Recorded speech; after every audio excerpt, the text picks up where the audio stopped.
안녕하세요. 민사소송법 이어서 강의 시작하겠습니다. 오늘은 본 차트를 차근차근 짚어보겠습니다. 먼저 다른 소송 절차와 민사소송의 차이가 굉장히 중요하죠. 우리가 민사소송은 선생님이 모든 재판의 기본이 된다고 했어요. 다른 법에 준용을 하고. 자, 민사소송과 다른 소송 대표적인 게 뭐가 있죠? 두 가지가 있어요. 뭐 다른 소송도 있어요. 가사, 비송 뭐 앞 시간에 설명을 드렸고, 형사소송하고 행정소송가 큰 차이를 보이고 있습니다. 보시면은 민사소송은 변론주의라고 해서 변론주의가 대원칙으로 들어가고요.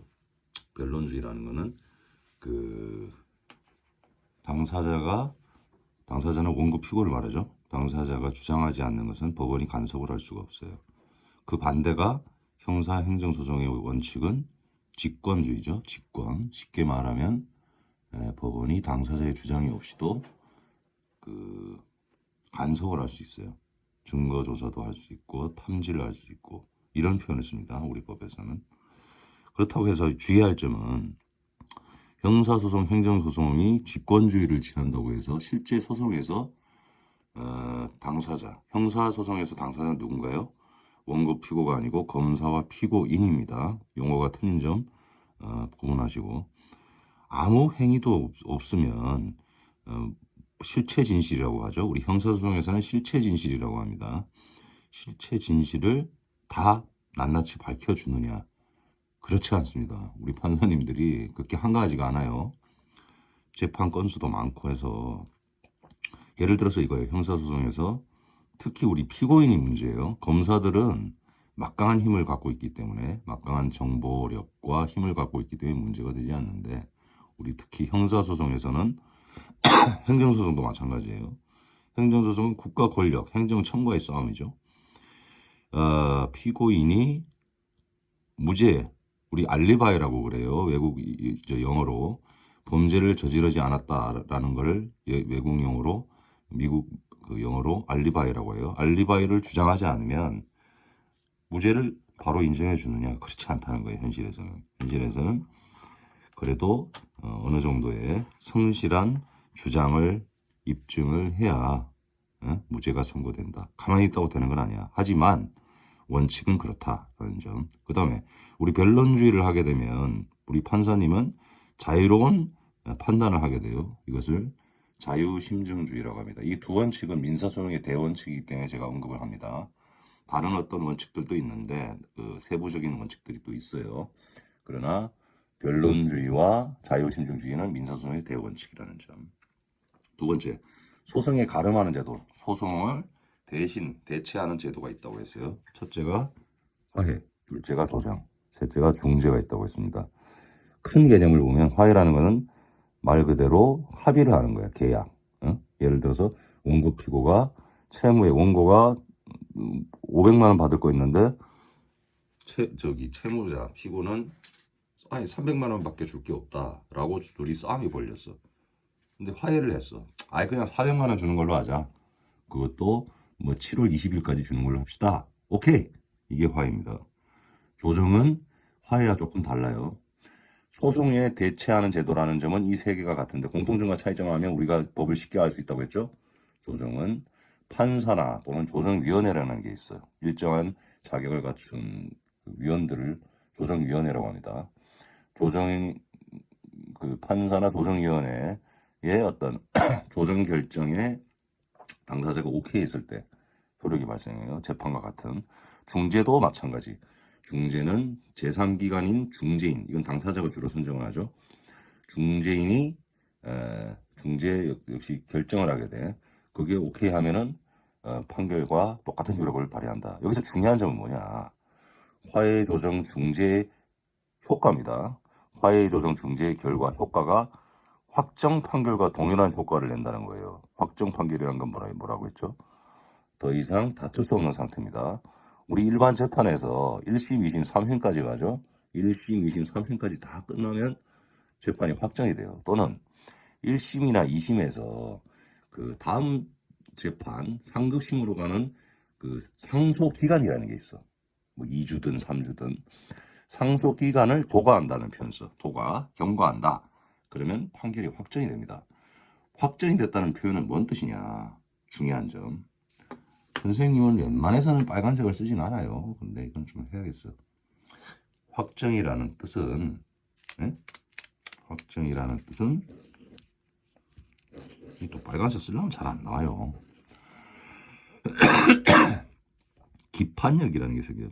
첫 시간에 말씀드렸죠. 기판력. 일본식 용어. 이미 판결을 내렸기 때문에 더 이상 뒤집을 수가 없어요. 어? 이거는 소송물 이론하고도 연결된다고 했죠. 소송물은 심판의 범위입니다. 자, 세 번째 특별소송 절차 들어가겠습니다. 특별소송 절차에서는 오늘 저 특별소송 절차까지 하고 다음 시간 또 이어서 할게요. 시간은 선생님이 길게 잡지 않습니다.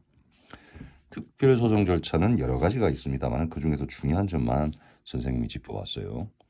간이소송 절차, 간편한 소송 절차라고도 표현합니다. 자, 대표적인 두 가지가 있는데요. 우리 실무에서 선생님이 앞 시간에 변호사 비싼 비용 내고 변호사 안 쓰고도 스스로 재판을 구할 수 있는 방법이 있다고 했죠. 크게 두 가지가 있습니다. 지급명령이 있고 소액심판 청구가 있습니다. 말 그대로 간이 소송 절차입니다. 실무에서 가장 많이 쓰이고요. 우리 기업에서도 법무팀에 우리 기업 법무팀이 변호사를 요새는 잘 안 써요. 아웃소싱을 합니다.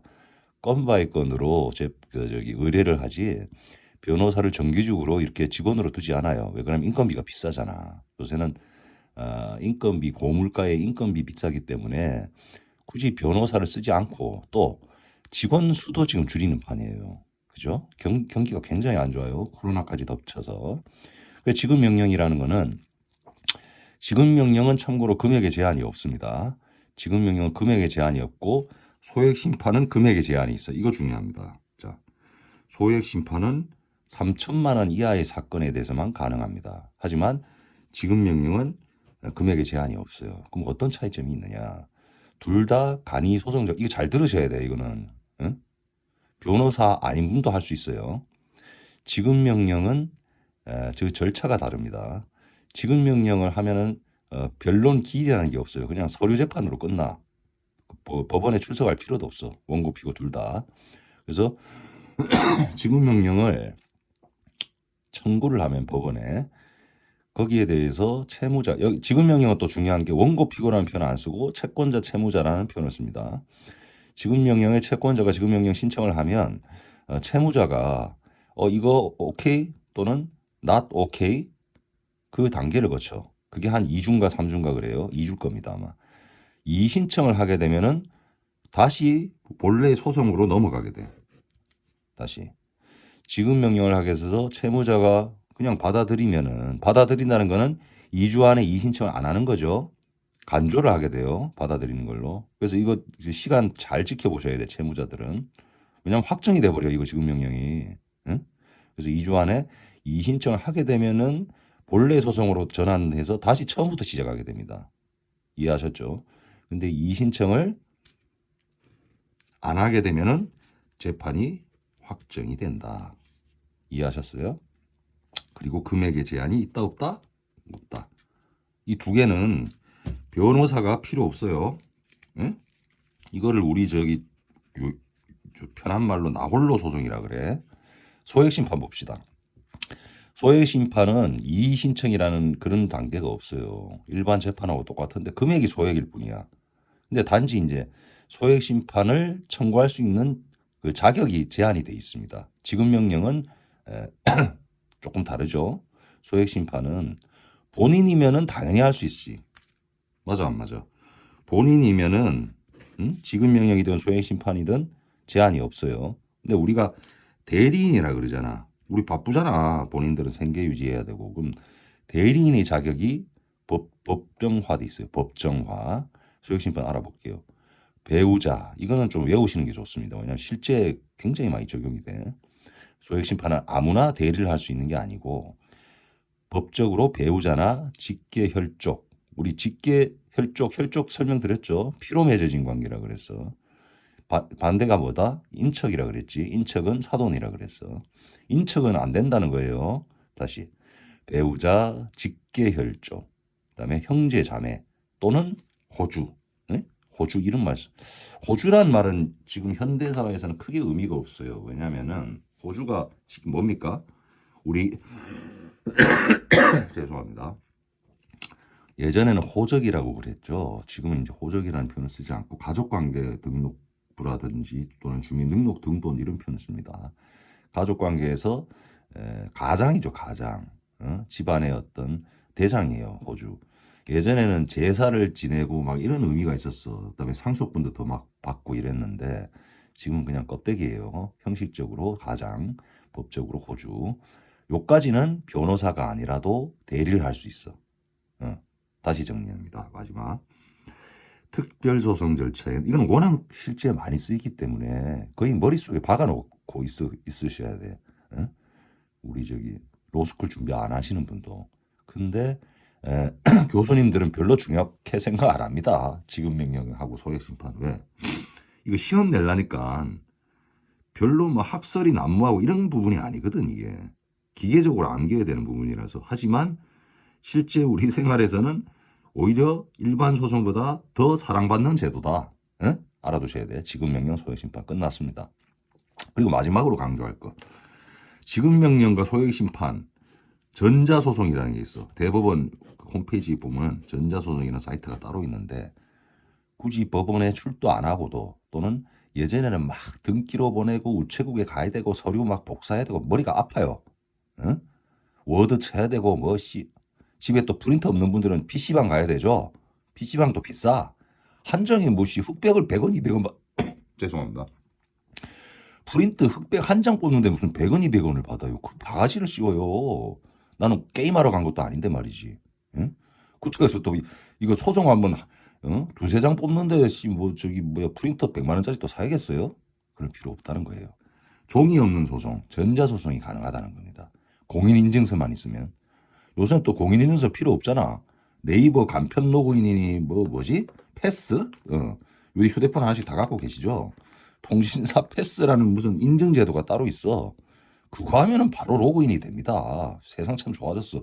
그 판사님들도 종이로 이렇게 재판하는 것보다 서류를 보는 것보다 컴퓨터 하면 요새 큰 거 쓸 거 아니야. 공무원들은 또 판사님들 워낙 높으셔서 최소한 막 25인치, 30인치 모니터 쓸 거 아니야. 워낙에 좋지 뭐. 재판하기도 더 신나. 특별소송 절차 이용하기 바랍니다. 어제 새벽 밤부터인가요? 전국 눈비가 와요. 춥습니다. 코로나까지 겹쳤어요. 건강하시고 다음 시간에 또 재미나게 민사소송 풀어가겠습니다. 감사합니다.